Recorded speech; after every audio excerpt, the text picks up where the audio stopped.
መንፈስ ቅዱስ አሐዱ አምላክ አሜን።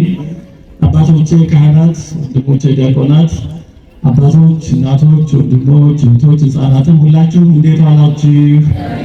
እንዴት ሰነበታችሁ? እንኳን ለዚህ ታላቅ ዕለት ታላቅ በዓል እንኳን ሁላችንንም በሰላምና በጤና ደረስን። እንኳን አደረሳችሁ።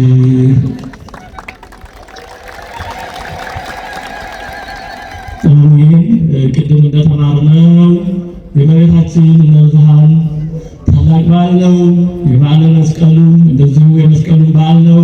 በተለይ ደግሞ ለእኛ ለኢትዮጵያውያን ግሸን ማርያም ላይ እግዚአብሔር ጥበቡ የማይመረመር ስለሆነ ነገረ መስቀሉን በብዙ መንገድ ያሳየ ስለሆነ ጥንት ከዓለመ መላእክት ጀምሮ በስነ ፍጥረት ውስጥ በእግዚአብሔር ዘንድ ሁሉ ነገር ወኩሎ በዘይደሉ አቅደም ካለው የሚሆነውን ነገር ሁሉ እንደሚገባ አስቀድማ አዘጋጀ እንደተባለ ግሸን ማርያም ቦታው ራሱ መስቀለኛ እንደው የሚገርመው መስቀሉ መጥቶ መቀመጡ ላይሆን ይችላል። አስቀድሞ ቦታው ራሱ ተራራው እግዚአብሔር መስቀለኛ አድርጎ በፈጠረው ቦታ ዛሬ ግማደ መስቀሉ በዛ የገባበት ይህ ሁሉ በዓል የሚታሰብበት ስለሆነ ለዚህ ሁሉ ያደረሰው የሁሉ ነገር ባለቤት አምላካችን እግዚአብሔር የተመሰገነ ይሁን።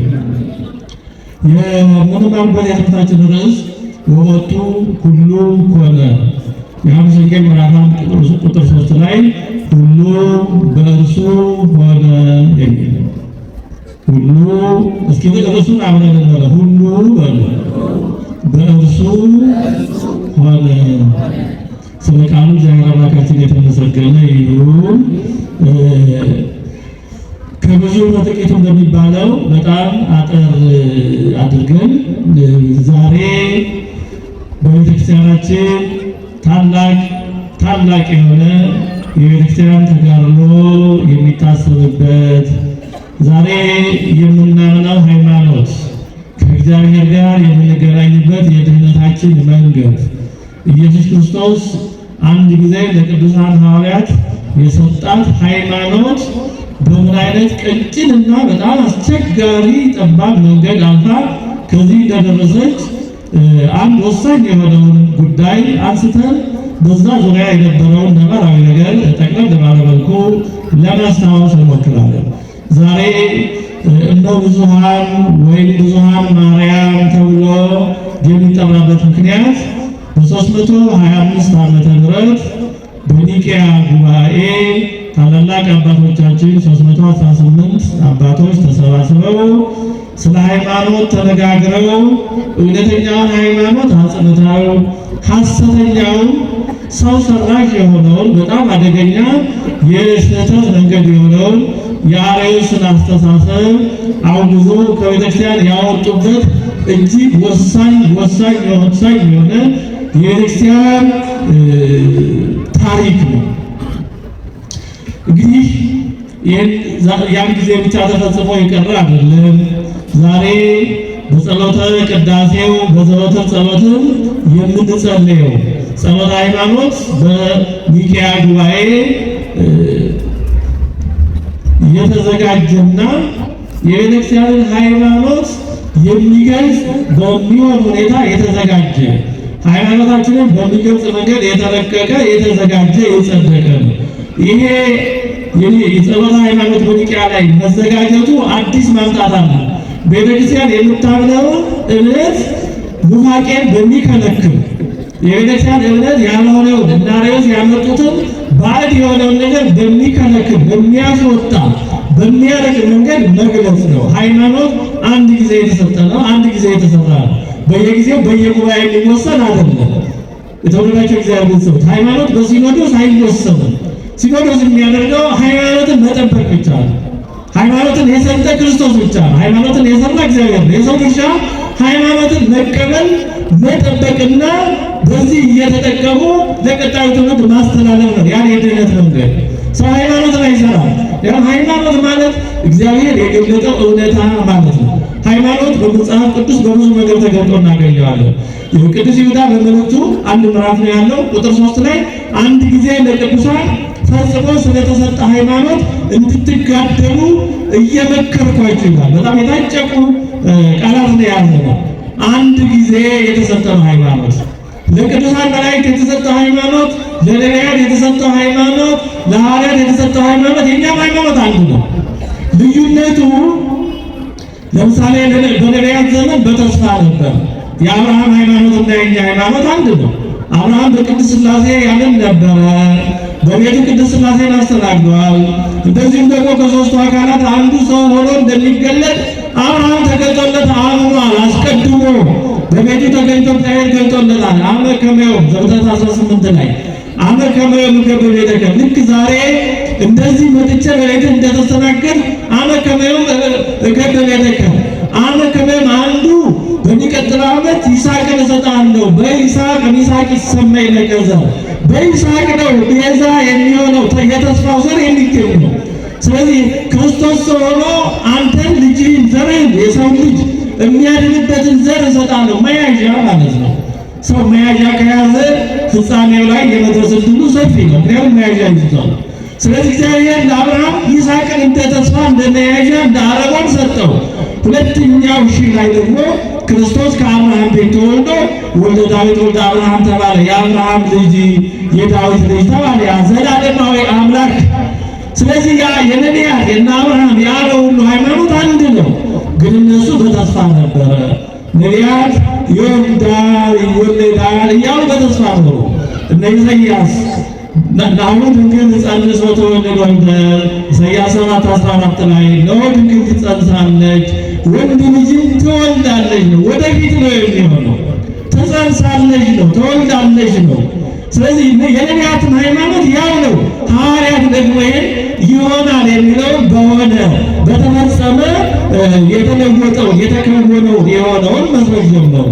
ማቴዎስ ወንጌል ምዕራፍ 1 ላይ ቅዱስ ማቴዎስ መልአኩ እንደነገረው እነሆ ድንግል በድንግልና ጸንሳ ትወልዳለች ተብሎ በነቢይ የተነገረው ይፈጸም ዘንድ ይሆነ እያሉ ወንጌላውያን ተናገሩ። ለዚህ ነው ብዙ ጊዜ ወንጌላውያን ብዙ ነገር የጌታችን ትምህርቶችን ድርጊቶችን ሲናገሩ ሲገልጹ አንድ የሚጨምሩት ማብራሪያ አለ። እሱ ምንድነው? በነቢይ እንዲህ ይሆናል ተብሎ የተነገረው ይሆን ዘንድ ይፈጸም ዘንድ እንዲህ ሆነ ይላል። ምን ማለት ነው? ይሄ ጌታችን ያደረገው እንዲሁ ድንገት በአጋጣሚ የሆነ ወይም ሳይጠበቅ ድንገት የመጣ ክስተት አይደለም። በእግዚአብሔር የማዳን አቅም የታቀደ ነው፣ ፕሪፕላንድ ነው። ስለዚህ እግዚአብሔር በብሉይ ኪዳን አስቀድሞ አቅዱን ፕላኑን ሰጠ። በአዲስ ኪዳን ደግሞ በዛው ፕላን መሰረት ፈጸመ። ይሄ በጣም መሰረታዊ ነገር ነው። እግዚአብሔር ሰዎች አሁን በአዲስ ኪዳን መድኃኒታችን ክርስቶስ ያደረገው ነገር መወለዱ አምላክ ሰው ሆነ ስንል ተመላለሰ፣ ተሰደደ፣ ተጠመቀ፣ ሞተ፣ ተቀበረ፣ ተነሳ ስንል ምንድን ነው ማረጋገጫው? ሌሎች ሐሰተኞችስ እንዲህ ቢሉ ያሉ ነበሩ። ምንድን ነው ማስረጃው የሚባል አስቀድሞ በብሉይ ኪዳን ይሄ እንደሚሆን በብዙ መንገድ በብዙ ነቢያት በብዙ ዘመናት ተነግሯል። ለዚህ ነገራችን እውነተኛ እረኛ በበሩ ይገባል ያለው በር የተባሉት መጽሐፍት ናቸው። የነቢያት ትንቢት ነው። እንደ ጌታችን ተነግሮለት ያደረገ የለም። ጌታችን የሚወለድበት ቦታ ሳይቀር ቤተልሔም ተብሎ ተነግሯል። ማቴዎስ ወንጌል ምዕራፍ 2 ላይ አስቀድሞ በሚክያስ ተነግሯል። ወአንትኒ ቤተልሔም ምድረ ይሁዳ ኢትትያቲ ነገሥት ኢትትያቲ ምንድን ነበር?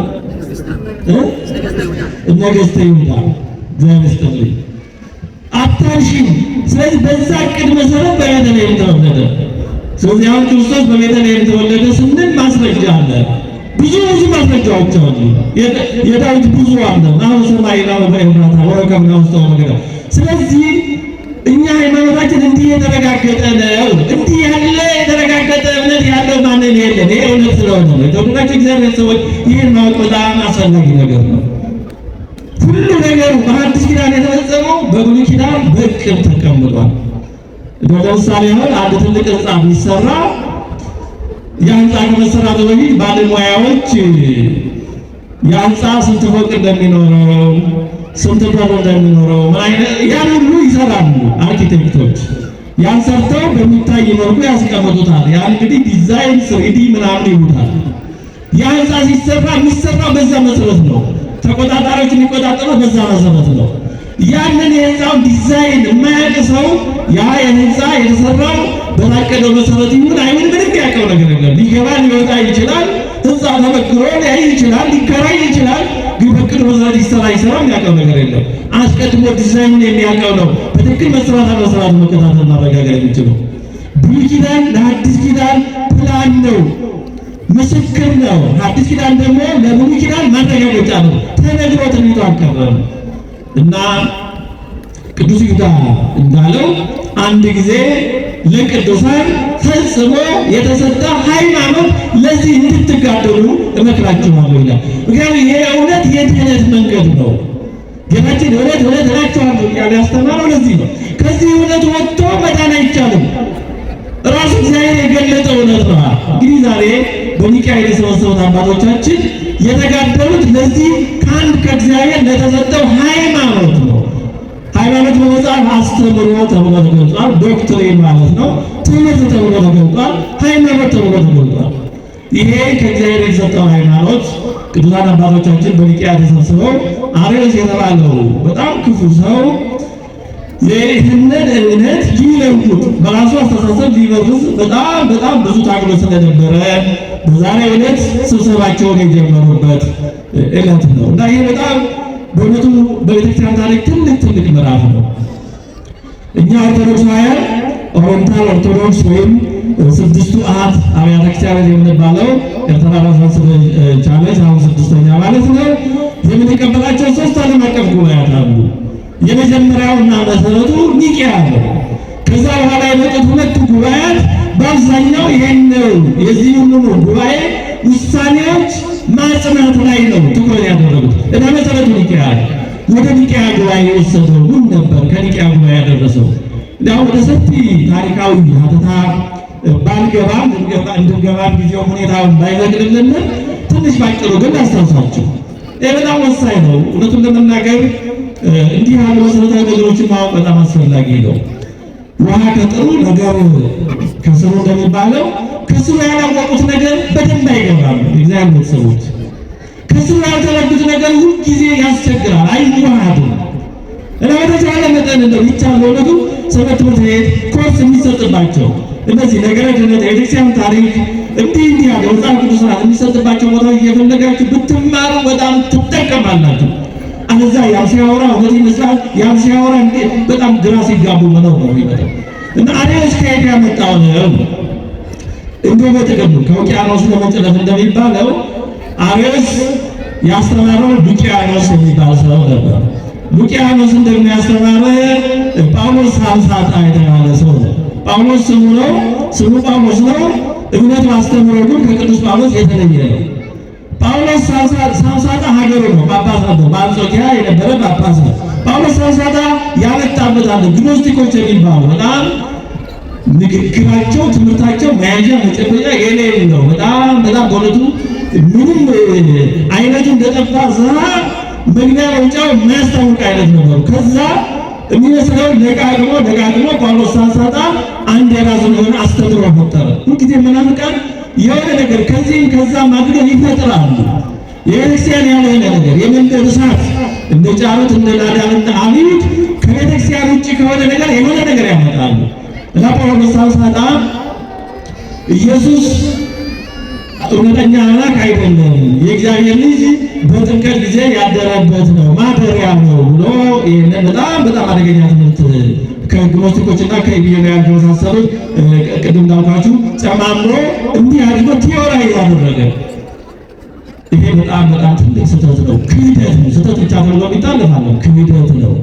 ምክንያቱም በዮርዳኖስ ጌታችን ዝንቱ ወልዴ ይሄ ልጄ ነው ተባለ እንጂ በዚህ ውስጥ ያለው ልጄ ነው አይደለም የተባለው። በመጀመሪያ ቃል ነበረ፣ ቃልም በእግዚአብሔር ዘንድ ነበረ፣ ቃልም እግዚአብሔር ነበረ፣ ያም ቃል ሰው ሆነ ነው የተባለው። እና ይህንን ጳውሎስ ሳምሳጣ ይህን ስህተት አመጣ። አባቶቻችን በአንጾኪያ ተሰብስበው ጳውሎስ ሳምሳጣን አወገዙት። ጳውሎስ ሳምሳጣ በጣም አስቸጋሪ ሰው ነበር። ዜኖቢያ ከተባለች ንግሥት ጋር ተወዳጅቶ በአባቶች ጉባኤ አልሰበሰብም አልጠራም ማነው የሚነካኝ ብሎ በጣም አባቶች ጳውሎስ ሳምሳጣን ስህተቱን ነግረው ከቤተክርስቲያን አርግዘው ለማስወጣት 3 ጉባኤ አመላልሷቸዋል። ብዙ ጊዜ መናፍቃን ያው የያዙት ወሮት ብዙ ርቀት ስለማያስኬድ በተጥራ በተንኮል እንዲህ ባለ ነገር በጣም ጎበዞች ናቸው። ሁሉት ያው እግዚአብሔር የማይፈራ ሰው ምንም ለማድረግም ስለማይፈራ እንደዛ ናቸው እና ብዙ አድክሟቸዋል አባቶቻችን። 3 ጉባኤ በሱ ምክንያት ተጠርቷል። አካባቢያዊ ጉባኤ ነው፣ ሎካል ሲኖድ የሚባለው። ዓለም አቀፋዊ ኢኩሜኒካል ካውንስል የመጀመሪያው ኒቄያ ነው። ይሄ ከኒቄያ በፊት በ268 69 እና 270 ዓመተ ምህረት የተካሄደ በአንጾኪያ የተካሄደ አካባቢያዊ ጉባኤ ነው እና በብዙ ከማወሳ ሰጣራ ከመንበሩ እንዲወርዱ በተቻለ ማይወክል ስለሆነ ተደረገ። ጳውሎስ ሳዳ እሱ ሊወገዝም ከመንበሩ ሊወርድም ግን ሉቂያኖስ የተባለ ሰው አስተማረ። ይህንን የክህደት ትምህርቱን ሉቂያኖስ የተባለ ሰው አስተማረ። ሉቂያኖስ የተባለ ደግሞ የአንጾኪያን ትምህርት ቤት መሰረተ። የአንጾኪያ የነገረ ሃይማኖት ትምህርት ቤት በኋላ ብዙ መናፍቃንን ፈርተውበታል። አንዳንድ የተወሰኑ ቅዱሳን አባቶችን ወጥተውበታል። በተለይ ቅዱስ ዮሐንስ አፈወርቅ የአንጾኪያ ትምህርት ቤት ውጤት ነው። ግን መስራቹ ሉቂያኖስ የተባለ የጳውሎስ ሳዳ ተማሪ ነው። ሉቂያኖስ የሞተው ሰማዕት ሆኖ ነው፣ ስለ ክርስቶስ መስክሮ ነው። ግን የጳውሎስ ሳዳ ተማሪ ነበር። ሉቂያኖስ ደግሞ 2 ሰዎችን በዋናነት አስተማረ። ያስተማራቸው ብዙ ናቸው። 2 ግን ዋና ግንባር ቀደም ደቀ መዛሙርት ነበሩት ሉቂያኖስ። አንደኛው አርዮስ ሲሆን ሁለተኛው ደግሞ ዲያድርስ ይባላል። ዲያድርስ የጠርሴስ ወይም የታርሰስ ሊቀ ጳጳስ ነበረ ዲያድርስ። አርዮስ ደግሞ አርዮስ ነው። እንግዲህ ሉቂያኖስ በሰማዕትነት ነው የሞተው። ትምህርቱ ግን የተበላሸ ነው። እንዴት ይሆናል የሚል ሰው ካለ ፍርድ ለእግዚአብሔር ነው። የታሪክ ድርሻ የኛ ድርሻ የሆነው ማወቅ ነው። ጊዜ በምንሰማው ነገር ይሄ እንዴት እንዲህ ይሆናል አይባልም። ከሆነ ሆኗል፣ በቃ ታሪክ መቀበል። ዳዊትን ያክል ሰው እንዴት ኦሪዮን ያስገድላል እንዴት አይባልም። ሆኗል፣ በቃ የሆነ ነገር መቀበል ነው እንጂ ወደ ኋላ ተመልሰው እንዲህ አይሆንም እንዲህ ይሆናል ማለት የጅልነት ጥግ ነው። ሉቂያኖስ የአርዮስ መምህር ነው። በኋላ ቤተክርስቲያን ያወቀውን መስመር ከጳውሎስ ሳዳ ያስተላለፈው ክፉ ሰው ነው። የሞተው ግን በሰማዕትነት ነው። እንዴት ይሆናል? እግዚአብሔር ነው የሚያውቀው። የእኛ ድርሻ አይደለም። የእኛ ድርሻ ታሪክ የሆነው በማስረጃ ያስተላለፈችው መማር ነው። የፍርድ ጉዳይ አይደለም። ሁልጊዜ ታሪክን ስናጠና በጣም የሚያስፈልገው ጉዳይ ታሪክን የምናጠናው ለማወቅ ነው። እኛ ለማጽደቅም ለመኮንንም ማለት ወደኋላ ተመልሰን እግዚአብሔር ያጸደቀው ሰው ከነበረ እኛ ልንኮንነው አንችልም። እግዚአብሔር ደግሞ ከሱ የተለየ ሰው ከነበረ እኛ ተሰብስበን አይ እገሌ ተበድሏል እንዲህ እንደዚህ ነው እባክህ ብንል አይሆንም። ጸሎት ማድረግ ሊጠቅም ይችላል እንጂ ፍርድ እግዚአብሔር ነው። ማድረግ መኮንን እግዚአብሔር ነው። እኛ ከታሪክ የምንወስደው ትምህርቱን መውሰድ ነው። ቅዱስ ጳውሎስ እንዳለ ወኩሉ ዘተጽፈ ለተጻፈ ያነ ተጽፈ እንዳለ የተጻፈ ሁሉ ለትምህርታችን ተጻፈ። የእኛ ድርሻ መማር ነው እና ሉቂያኖስ አርዮስና ዲያድርስን አስተማረ። የሚገርመው አርዮስና ዲያድርስ ሁለቱም ተቃራኒዎች ናቸው።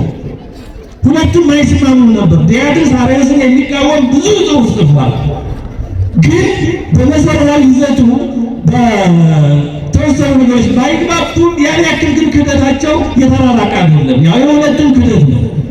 ሁለቱም ክህደት ነው እና የአርዮስን ይዘት ስለምንቀጥል ወደ ኒቄያ ባጭሩ የዲያድርስን መስመር ለማሳየት ዲያድርስ ከዛ ቀጥሎ የሞክሶስቲያው ቴዎዶር የተባለ አስተማረ። ነው ትንሽ የቤተክርስቲያን ታሪክም እንዲህ ግንዛቤ ላላችሁ ነው። ሁላችሁም አጠቃላይ ለማንበብ እንዲረዳ ነው። የግድ የሆነውን መስማትን ይኖርብናል ብዬ ነው። ዲያድርስ ቴዎዶር የሞክሶስቲያ ጳጳስ ቴዎዶር የተባለውን አስተማረ። ቴዎዶር የቅዱስ ዮሐንስ አፈወርቅ በጣም ጓደኛ ወዳጅ እና አብሮ የትምህርት ቤት ጓደኛ ነበረ። እንግዲህ ቅዱስ ዮሐንስ አፈወርቅ ቅዱስ ነው፣ የሚገርም አባት ነው።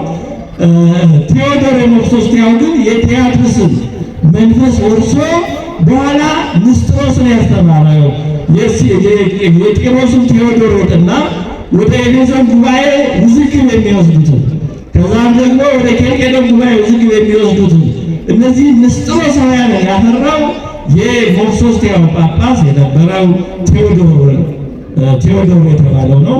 ከሞተ በኋላ ምስራቅ ኦርቶዶክሳውያን በ553 ከሞተ በኋላ ጉዞታል።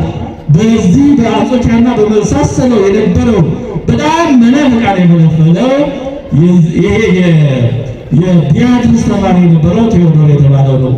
ዛሬ ድረስ ኦሪየንታልና ከዛ ውጭ ያለው የካቶሊኩ የምስራቅ ኦርቶዶክስ ክፍፍል በዋናነት እንዲመጣ የሰራው ወይም ብዙ እነዛ ምክንያት ሆነው የሰሩት የዲያድርስና የቴዎዶር ሶስቲያው ተማሪዎች ናቸው። ወደ አርዮስ እንመለስ። እንግዲህ አርዮስ የውቅያኖስ ተማሪ ነው።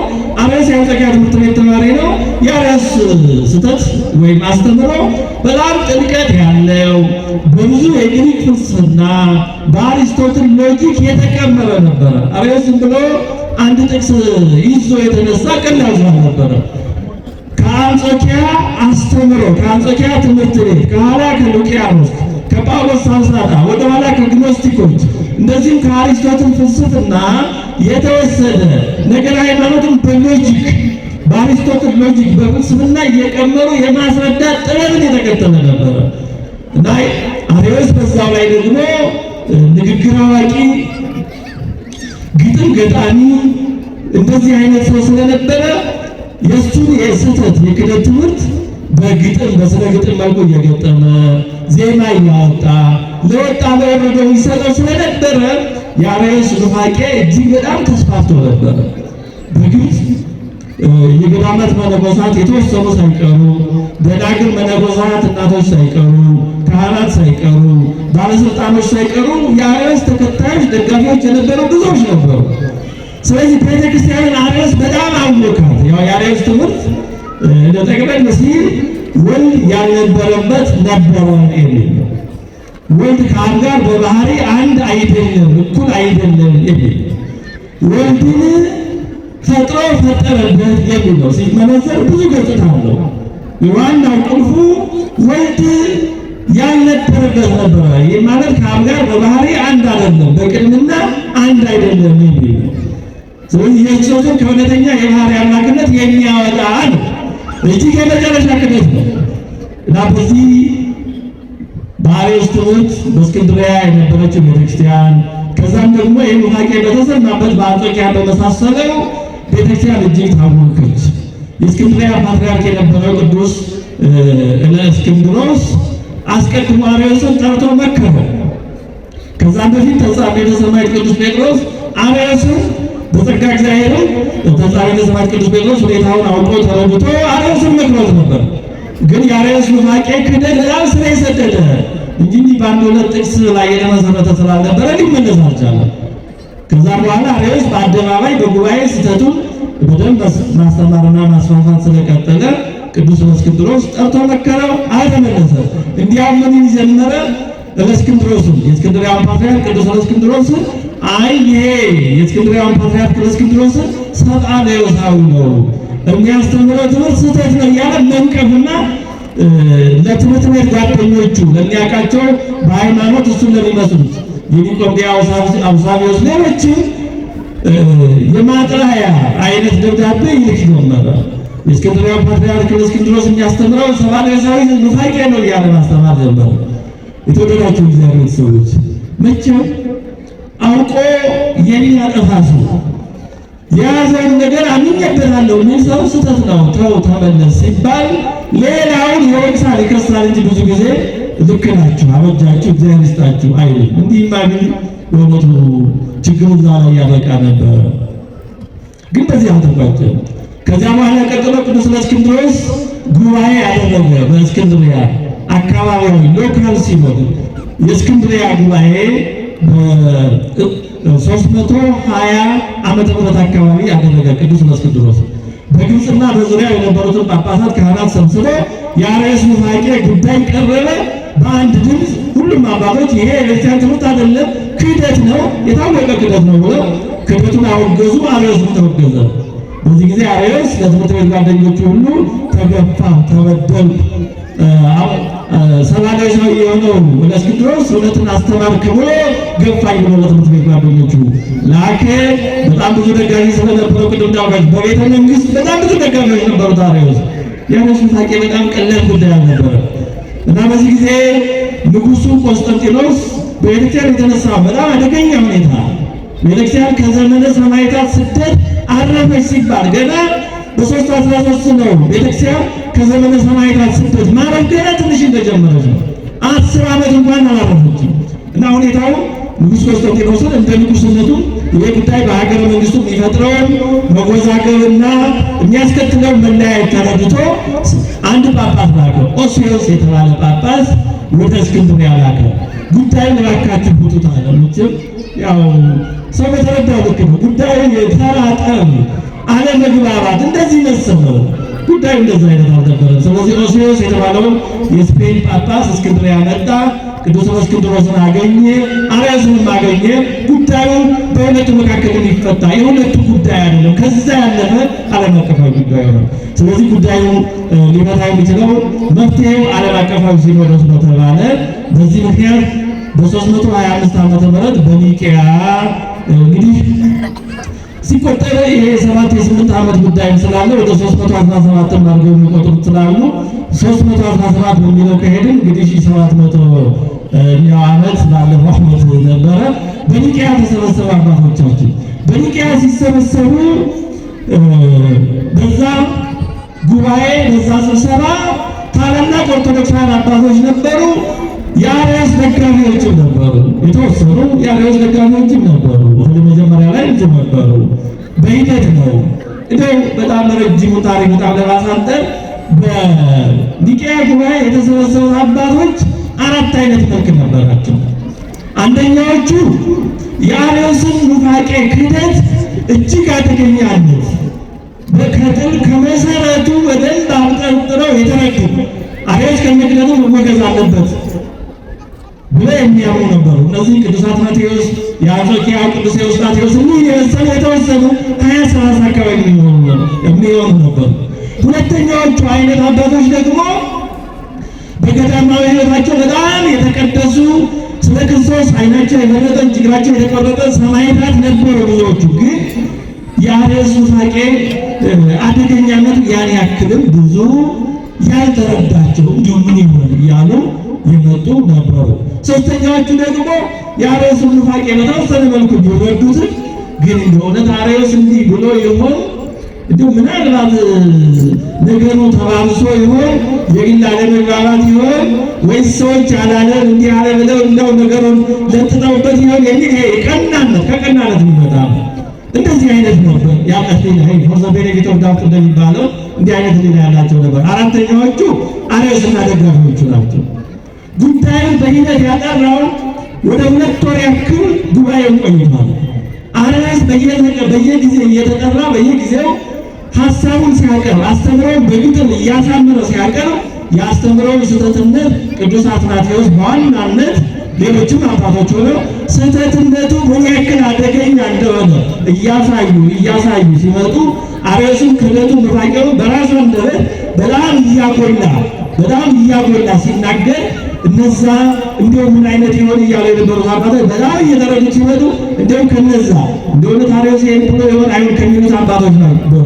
አንደኛው ተነስቶ የአርዮስን ጽፎ ያነበረ የነበረው ቀሙት አይቀደደበት እንደዛ አይነት አባት ነበሩ እና ጉዳዩ ግልጽ ሆነ። ከዚህ በኋላ በመጨረሻ ያው አርዮስ ተወገዘ። የተወደዳችሁ እግዚአብሔር ሰዎች የኒቄያ ጉባኤ በጣም አስደናቂ ብዙ ነገሮች አሉበት ነው። በዛ ውስጥ ከነበሩት አባቶች አባ ስፒሪዲዮን የሚባል አንድ አባት ነበሩ። በጣም አስገራሚ ብዙ አባቶች ነበሩ እና አባ ስፒሪዲዮን እንደው ስም ብቻ በጠቅስላችሁ እረኛ ነበረ። የበግ እረኛ የሚኖረው በበረሃት ነው እና ወደ ጉባኤው ሲመጣ በጎቹን ትቶ ነው የመጣው። አብሮት ያሉትን እንደ ደቀ መዛሙርት እንደ ረዳት ያሉትን አስከትሎ ነው የመጣው እና በጉባኤው ላይ ብዙ ሊቃውንት ብዙ የተማሩ ስለነበሩ አባ ስፒሪዲዮን ደግሞ ምንም ካልተማሩ ከበግረኞች ወገን ነው፣ ምንም ትምህርት አልነበረው እና ወደ ጉባኤው ማጠቃለያ ላይ አንዱ አርዮሳዊ ተነስቶ ይሄ ሎጂካል በሆነ መንገድ የአርዮሳዊን አስተሳሰብ አቀረበ። አንድ ነገር አንድም ሶስትም መሆን አይችልም ብሎ ቅድም እንዳስታወስኳችሁ በአሪስቶትል ሎጂክ አይነት በጣም አሳማኝ አድርጎ አቀረበ እና በዚህ ጊዜ ኦርቶዶክሳውያን አባቶች እንዴት እንደሚመልሱለት እያሰቡ እያለ አባት ስፒሪዲዮን እጁን አወጣ። አረ ተው ዝም በል አሉ ብዙዎቹ በቅርብ ያሉት። ኧረ እንደው ይሄ ጉዳይ ከባድ ነው። ገና አባት ስፒሪዲዮን ምንም ትምህርት የለውም፣ በጠባቂ ነው፣ በጋሚ ነው። በእኙና የተቀደሰ የተጠቀመ ነው እንጂ ትምህርት የለውም። እና ተሳቀቁ፣ ተሸማቀቁ። እንደው ማይሆን ነገር ብሎ በእነዚህ ክፎች ፊት ያሳጣን እንደው ነጥብ ያስጠለቁ እንደው ብለው ተጨነቁ። አየለን እናገራለሁ ብሎ ወደ ፊት ሄደ። ከዛ በላለ እናንተ አርዮሳውያን የምትሉት አንድ ነገር ሶስት አይሆንም፣ ሶስት ከሆነም አንድ አይሆንም፣ እንደዚህ ነው የምትሉት አላቸው። አዎ እንደዛ ነው አሉ። በዚህ ጊዜ ሲመጣ ከመንገድ የያዘው አንድ ጥቁር ድንጋይ ነበረ፣ አለት አይነት ጥቁር ድንጋይ። ያን አወጣና በስመ-አብ በወልድ በመንፈስ ቅዱስ ስም ብሎ ባረከውና ያን ጥቁር ድንጋይ እንደዚህ ሲመታው መጀመሪያ እሳት ወጣ። ሁለተኛውን ማጥቶ ሲመጣ ውሃ ወጣ። ሶስተኛ ማጥቶ ሲመጣው ከዛ እንደገና ነፋስ ነገር ወጣ። በዚህ ጊዜ ሁሉም አደነቁ፣ አርዮሳውያንም አፈሩ። እንዲህ ባለ ሁኔታ ነበር አባቶቻችን እውነተኛውን ሃይማኖት በእውቀትም በብቃትም ያስመሰከሩት። በእውቀት በኩል በማስረዳት በኩል እነ ቅዱስ አትናቴዎስ ሌሎችም እነ ቅዱስ ኤዎስጣቴዎስ ዘአንጾኪያ የአርዮስን ኑፋቄ ገልጠው በማስረዳት እንዲህ ያሉ ደግሞ የበቁ የተጠቀሙ አባቶች ደግሞ በተአምራት የአርዮስ ክህደት ስህተት መሆኑን አሳይተው እውነተኛ ሃይማኖት ኢየሱስ ከአብ ጋር በባህሪ በቅድምና አንድ ነው። ዘዕሩይ ምስላ በመለኮቱ ዋህደ ባህሪ ምስላ በመለኮቱ የሚለው መሆኑን ሁላቸውም አባቶቻችን ይህንን የሚገልጽ ጸሎተ ሃይማኖት በማርቀቅ ጉባኤው በዚህ ወስኗል። በእውነቱ በአባቶቻችን አድሮ እውነትን የጠበቀልን እውነትን ከእኛ እንዲደርስን ደግሞ ያደረገልን አምላካችን እግዚአብሔር የተመሰገነ ይሁን። ትምህርታችን ወደዛ ማጠቃለል መምጣት ዘወቱ ሁሉ ሆነ ሁሉ በእርሱ ሆነ የሚለውን ለምን እንዳነሳው ተረዳላችሁ ብዬ አስባለሁ። ዮሐንስ ወንጌላዊ እግዚአብሔር ባወቀ በወንጌል ምዕራፍ 1 ቁጥር 3 ላይ ሁሉ በእርሱ ሆነ ይላል። እንግዲህ ቅድም እንዳነሳላችሁ የአርዮስ ኑፋቄ ማጠንጠኛ ሀሳብ ወልድ ያልነበረበት ነበረ፣ ወልድን ፈጥሮ ፈጠረበት የሚል ነበር። ስለዚህ በምን የፈታል ይላሉ አለው። ሁሉ በእርሱ ሆነ አለበት። ወልድን ፈጥሮ ፈጠረበት ካሉ ወልድን በምን ፈጠረው ያሰኝበታል። ወልድን ለመፍጠር ሌላ ፈጥሯል ካሉ ይህማ ማቆሚያ የሌለው ወደ የኋልዮሽ ነው። ወልድን ለመፍጠር ሌላ ከፈጠረ ያለ መፍጠር ደግሞ ሌላ ፈጥሯል ማለት ነው። ስለዚህ ማቆሚያ የሌለው ነው፣ ወደ የኋልዮሽ ነው የሚሆነው ኢንፋይናይት ሪግሬስ እንደሚሉት። ስለዚህ ሁሉ በእርሱ ሆነ የሚለው የአርዮሳውያን ኑፋቄ መነሻ መድረሻም የሌለው መውጫ መግቢያ የሌለው ያደርገዋል። ቅዱስ ወንጌል በሙሉ የሚናገረው ስለ ኢየሱስ ክርስቶስ እውነተኛ የባህሪ አምላክነት ነው። አሁን ፍጹም ሰው ስለመሆኑ መጽሐፍት እንደሚነግሩ ፍጹም አምላክ ስለመሆኑ ይነግሩናል። አባቶቻችን ደጋግመው እንደተናገሩት መጽሐፍ ኢየሱስ የሰው ልጅ መሆኑ እንደሚነግሩን የእግዚአብሔር ልጅ መሆኑን ይነግሩናል። የሰው ልጅ የሚለው ራሱ በመጽሐፍ ቅዱስ እንዲያውም በብዛት የሰው ልጅ የሚለው አምላክነትን የሚገልጥ ነው እንጂ ወለዳት ወደ አምላክነቱ ብቻ የሚገልጥ አይደለም። የተወደዳቸው እግዚአብሔር ቤተሰቦች ይህን መረዳት በጣም ወሳኝ ነገር ነው። በአርዮሳውያን የተጀመረው ሳይሆን የተስፋፋው ቀደም ሲል በግኖስቲኮች በኢብራውያን የነበረው ኑፋቄ እሱ ነው መልኩን እየቀየረ የመጣው። በኋላ በኬልቄዶን ጉባኤ ከዛ በኋላ ደግሞ ከሰማይ ወረደ ተብሎ የመጣው በተለያየ መልኩ ዛሬ የጆባዊ ትንስ ሰባተኛ ቀን አድቬንቲስት ሞርሞን እና ይህን የመሰለው ሌላው እንዲያው ከእኛ ቤት ውጭ ያለው ጨርሶ ከሰማይ ወረደ እንደዚህ የሚለው በአብዛኛው እርሻቸው ምንጫቸው የአርዮስ ኑፋቄ ነው። ዛሬ በመጽሐፍ ቅዱስ ሳይቀር ኢየሱስ ክርስቶስ አምላክ ነኝ ብሏል ወይ ራሱ ወንጌል ላይ እያለ ያሳዩን እያሉ እንዲህ ያለ ጥያቄ የሚያመጡት ሁሉ ከአርዮስ የተወሰደ እንዲያውም እሱ የመጀመሪያ ነው አይባልም። ቅድም እንዳነሳሁላችሁ የዛ ተርፍ ነው። ይህን በተመለከተ በጣም ሁለት ሶስት ጥቅሶችን ብቻ ላንሳላችሁና ትምህርታችንን እንጨርሳለን። ቅዱስ ማቴዎስ በማቴዎስ ወንጌል ምዕራፍ 26 ቁጥር 63 ላይ እንደው ከዛ በፊት በዮሐንስ ወንጌል ምዕራፍ 18 ላይ የሁለቱም ስለ ሕማማቱ የሚናገሩ ናቸው። ማቴዎስ ወንጌል ምዕራፍ 26 ስለ ሕማማቱ ስለመያዙና ከአይሁድ ሊቃን ጋር ስለነበረው ከሊቃነ ካህናት ጋር ስለነበረው ተዋጽኦ ነው። ዮሐንስ ወንጌል ምዕራፍ 18 ጌታችን ሊይዙት የመጡትን ማንን ትፈልጋላችሁ አላቸው። በዚህ ጊዜ ኢየሱስን የናዝሬቱን ኢየሱስን እንፈልጋለን፣ እሱን ነው የምንፈልገው አሉት። በዚህ ጊዜ ጌታችን ምን አላቸው? እኔ ነኝ አላቸው። ማነኝ አላቸው ይላል። ማነኝ አላቸው? እኔ ነኝ አላቸው። እኔ ነኝ ሲላቸው ይላል ሁሉም ወደ ኋላ ወደቁ ይላል። እስኪ አስታውሱ። አሁን አንድ ሰው ከመካከላችን ማነው ሲባል እኔ ነኝ ቢል ወደ ኋላ የሚጥል ነገር አለ? ምን የሚጥል ነገር የለም። ጌታችን ግን እኔ ነኝ ሲላቸው ሊይዙት የመጡት ሁሉም ወደ ኋላ ወደቁ። ለምን ይመስላችኋል? እስኪ አስቡ። እኔ ነኝ የሚለው ቃል እኔ ነኝ የሚለው ይሄ ቃል የእግዚአብሔር መጠሪያ ስም ነው ማለት ፕሮፐር ኔም ሳይሆን እግዚአብሔር ራሱን የገለጠበት ስም ነው። በብሉይ ኪዳን እግዚአብሔር ራሱን ለሙሴ ሲገልጥለት ማን ላከኝ ልበላቸው ሲል እግዚአብሔር ለሙሴ የሰጠው ይህንን ነው። ያለና የሚለው ወይም አይ አም ዛት አይ አም ያህዌ ወይም የአህያ ሸራያ እኔ ነኝ ማለት ነው። ባጭሩ እኔ ነኝ ያለና የሚኖር እኔ ነኝ ላከኝ ብላቸው ነው ያለው። ስለዚህ ይህ ስም እግዚአብሔር ብቻ ራሱን የሚጠራበት ስም ነው።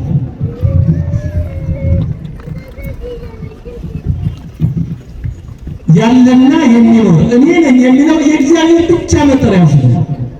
በብሉይ ኪዳን አይሁድ ይህንን ስም ለመጥራት ከመፍራታቸው የተነሳ ሌላ ስም ተክተዋል። ምን የሚል ስም? አዶናይ የሚል ስም እና አይሁድ እግዚአብሔርን መግለጽ መጥራት ሲፈልጉ አዶናይ ነኝ፣ አዶናይ ማለት የኔ ጌታ ጌታዬ ማለት ነው እንጂ ይህንን እኔ ነኝ የሚለው ስም አይጠሩም። እኔ ነኝ የሚለው ስም የሚጠራው ሊቀ ካህናቱ ብቻ ነው። ያም ደግሞ በዓመት አንድ ጊዜ በዕለተ አስተስርዮ ዮም ኪፑር መስዋዕት ይዞ ደብተራ ኦሪት ውስጥ ቅድስተ ቅዱሳኑ ሲገባ በዓመት አንድ ጊዜ እየመራ እየተንቀጠቀጠ እኔ ነኝ የሚለው የእግዚአብሔር ስም ያን ጊዜ ብቻ ነው የሚጠራው። ስለዚህ ከእግዚአብሔር ውጭ በዚህ ስም ማንም አይጠራም። አንዳንድ ጊዜ ሲተረጎም እኔ ነኝ ሲባል አሁን እኛ ስለለመደ ማለት ሲባል እኔ ነኝ ማለት ስለለመደ ተራ ቃል ሊመስል ይችላል። አይደለም። በዚህ ምክንያት ነው ሁሉም የወደቁት። ምክንያቱም አይሁድ እኔ ነኝ የሚለው የእግዚአብሔር ስም ሊቀ ካህናቱ በዓመት አንድ ጊዜ ቅድስተ ቅዱሳን ገብቶ ሲጠራ ሁሉም የወድቁ ነበረ። እኔ ነኝ ማለት ያ እውነተኛው አምላክ በዓመት አንድ ጊዜ ሊቀ ካህናቱ ቅድስተ ቅዱሳን ሲገባ የሚጠራው ከዛ ውጭ አዶናይ በማለት ካልሆነ የማይጠራው እሱ ስሙ ሲጠራ ደግሞ የምትወድቁለት የምትነጠፉለት ያ ነኝ ማለት ነው። እኔ ነኝ አላቸው። ሊይዙት የመጡት አይሁድ ስለሆኑ የወደቁት ከዚህ የተነሳ ነው። ያንን ያውቃሉ። የብሉይ ኪዳንን የአይሁድን ታሪክ ማጥናት በጣም ያስፈልጋል። መጽሐፍ ቅዱስ ለማወቅ የሚባለው ከዚህ የተነሳ ነው። ስለዚህ እኔ ነኝ ብሎ እውነተኛው አምላክ እሱ መሆኑ ገብቶላቸዋል። ከወደቁ በኋላ ግን የመጣው ራሱን እንዲህ ባለ መንገድ ለማትረፍ ሳይሆን መከራ ተቀብሎ ለማዳን ስለሆነ ከዛ በኋላ ፈቅዶላቸው እኔ ከያዛችሁ እነዚህ ተዋቸው ብሎ ደቀ መዛሙርቱን ነፃ አውጥቶ እሱ ግን ራሱን ለመከራ አሳልፎ ሰጥቷል። ይህን ያደረገልን አምላካችን የተመሰገነ ይሁን። ስለዚህ እንዲህ ባለ ግን አምላክነቱን ገልጠዋል። በዮሐንስ ወንጌል ምዕራፍ 10 ከቁጥር 27 ጀምሮ ደግሞ መድኃኒታችን ኢየሱስ እንዲህ አለ፣ በጎቼ ድምፄን ይሰማሉ፣ እኔም የዘላለም ሕይወትን እሰጣቸዋለሁ አለ። በጎቼ ምንን ይሰማሉ አለ? ድምፄን ይሰማሉ፣ እኔም ደግሞ ምን እሰጣቸዋለሁ አለ? የዘላለም ሕይወትን እሰጣቸዋለሁ። ልብ አድርጉ። የዘላለም ሕይወትን መስጠት የሚችል ከእግዚአብሔር ውጭ አለ? የዘላለም ሕይወትን መስጠት የሚችል ፍጡር አለ? የለም። እንደዚህም ጌታችን ትንሣኤና ሕይወት እኔ ነኝ ያለው ጊዜ አለ የማስነሳ ነኝ አይደለም ያለው። እኔ ራሴ ትንሣኤና ሕይወት ነኝ። ሕይወት ከእግዚአብሔር ውጭ ማንም ሕይወት የሆነ የመላእክትም ሕይወት በእግዚአብሔር የተሰጠ ነው።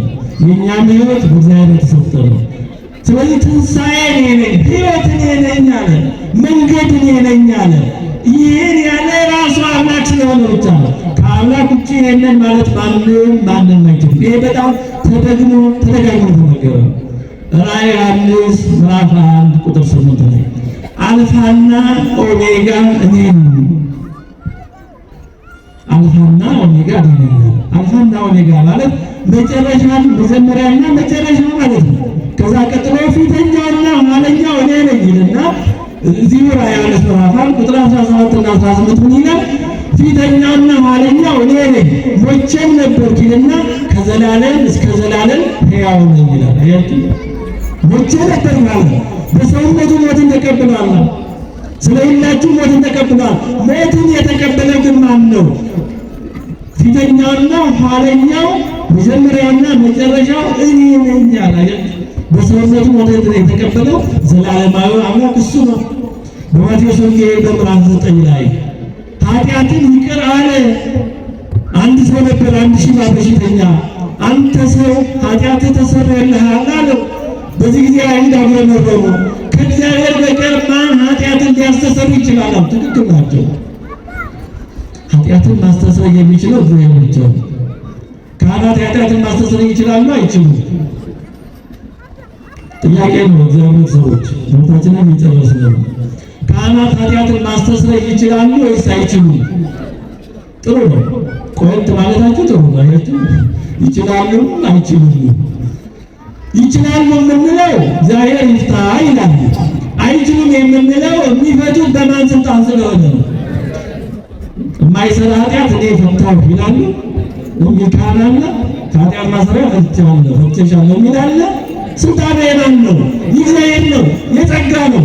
መድኃኒታችን ኢየሱስ ግን ስልጣኑ የባህሪ ገንዘቡ ስለሆነ ኃጢአትን ይቅር ተብሎልሃል፣ ኃጢአትን ተሰርዮልሃል ያለ የባህሪ አምላክነቱን ገልጧል። ሮሜ 9:5 ላይ ከነሱ ክርስቶስ በሥጋ መጣ፣ እርሱ ለዘላለም የተባረከ አምላክ ነው ይላል። እሱ ከሁሉ በላይ ሆኖ ለዘላለም የተባረከ አምላክ ነው።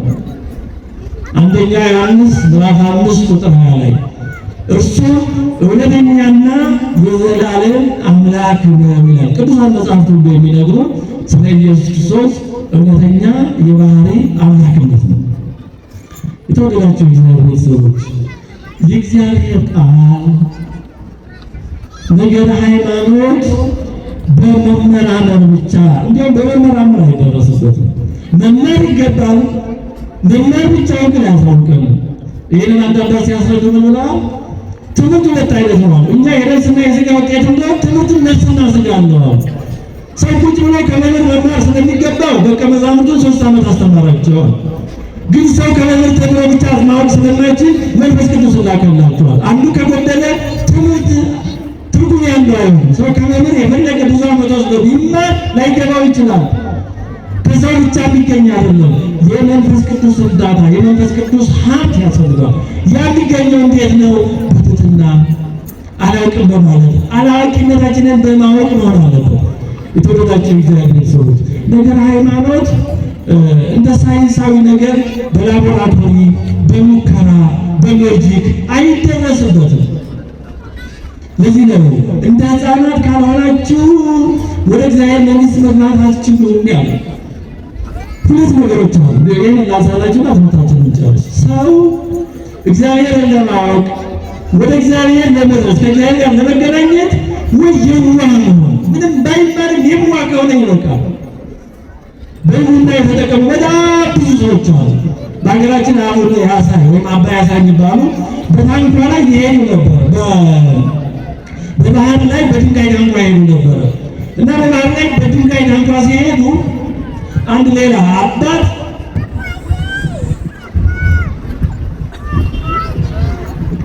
አንድ ሌላ አባት በባህሩ አጠገብ አትማረኝ አትማረኝ እያሉ ሲጸልዩ ያገኟቸው እና ገርሟቸው እንዴት አትማረኝ ብለህ ትጸልያለህ የሚባለው እንደዚህ ነው፣ ማረኝ ነው ብለው ከዛ ጨመር አድርገው እግዚኦታን አቡነ ዘበሰማያትን አስተምሯቸው ሄዱ።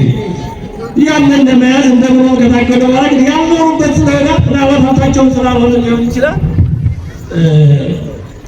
ያ አባ ያሳይ ልቡ ካሉ በኋላ የአባት ጸሎቱ ተጠፏቸው እና በባህሩ ላይ እየተራመዱ ደረሱባቸው። አባት የልጃቸውን ጠፍተው እባክህ ቅድም ያስተምሩ ጸሎት ጠፍቷል ይንገሩኝ አሏቸው እና ዞር ብለው ሲያዩ በባህሩ ላይ በእግራቸው ነው የሚመጡት። የአባት ግን ምንም ቢሆን ድንጋይ ታንኳ ነበረቻቸው። ከእሳቸው በበለጠ በባህሩ ላይ በእግራቸው ነው የሚመጡት። አይተው ገርሟቸው አይተው ያንኑ ጸሎት ቀጥላላቸው። እግዚአብሔር ምናቸው ነው ያየው? ልባቸው ይውላችሁ። እግዚአብሔር የቋንቋ የግራመር መምህር አይደለም። እግዚአብሔር ሰዋሰው እያየ የአንድና የብዙ የሩቅና የቅርብ የሴት የወንድ እያለ የሚያርም አይደለም። የማለት ቋንቋ አያስፈልግም ማለት እግዚአብሔር ግን እንደዛ አይደለም።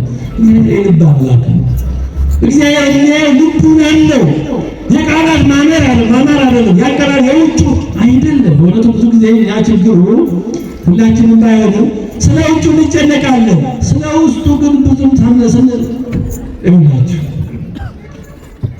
የምር ከእግዚአብሔር ጋር ስለመገናኘት ውስጣችን ከተጨነቀ ውስጣችን በጣም ካሰበበት ውጩን እግዚአብሔር ያስተካክለዋል።